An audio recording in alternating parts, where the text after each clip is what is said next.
next to Quavo, and I guess the picture got out, and then people thought that they were cool. And Chris Brown, and Chris Brown, I'm not gonna lie, this is Chris Brown. This was like some real light skin behavior because it was like, dog, why did you have to come out and tell people that y'all wasn't cool? Like, did you have to address that? Because one, Quavo is not a social media type of person. Like, he ain't going to say, "Oh, no, we not cool. We just had to sit here because this was assigned seats." Like, what was your purpose that you felt like you had to express that? What? You would have felt some type of way too. What you mean? Why would I feel some type of way? He with his ex or something like that? No, they ain't been together in years. So who is it that they? No. At one point in time, after Chris Brown and her broke up, yes, Quavo did used to date Karrueche, but dog, that relationship was short lived. And of course, don't get it twisted, they did have that little incident, I guess, after one of them award shows where the Migos and Chris Brown was about to get into it.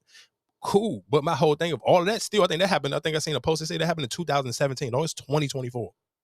Shit, people still bring up the Rihanna shit. So that's what I'm saying. So I just feel like, he didn't act on it. So I think, but he just saying, like, I feel like somebody playing with me. Why? Because he made him sit right beside him? Yeah. Well, you can control who sits in those seats. Well, he said he couldn't. Yeah, he couldn't. But whoever put that together. But okay, so let's be real. Let's just sit here and say, if it was a Louis Vuitton fashion show, you think the people at Louis Vuitton know that Chris Brown and Quavo beefing still? Or even had real beef? Right, but I don't think they was the one who set it up. The person, your people, whoever you go, your connects, was the one who arranged. You know what I'm saying? Like, I don't necessarily know that, because the reason why I say that, because in that situation, it was Chris Brown, Quavo, and DDG was sitting right beside Quavo.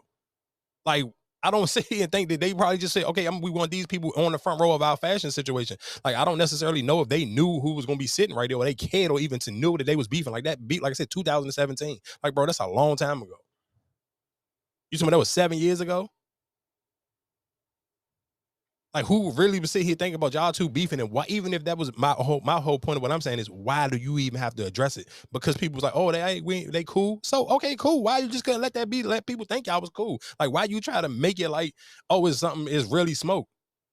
Because how much smoke could it be? Because you see here, I seen a post where they were showing up like an Insta story or something, where he basically was sitting here saying that he why didn't they let Chris Brown play against Jack Harlow and Quavo?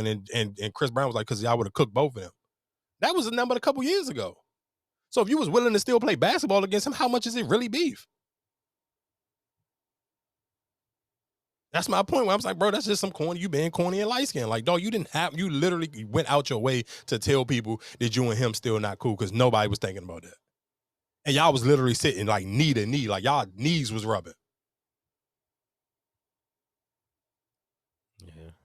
Yeah, that was just corny. But the only thing is, you wanted to address that, but you ain't want to sit here and address the room when people sit here and thought you and Sweetie was at the USC basketball game together. Him and Sweetie.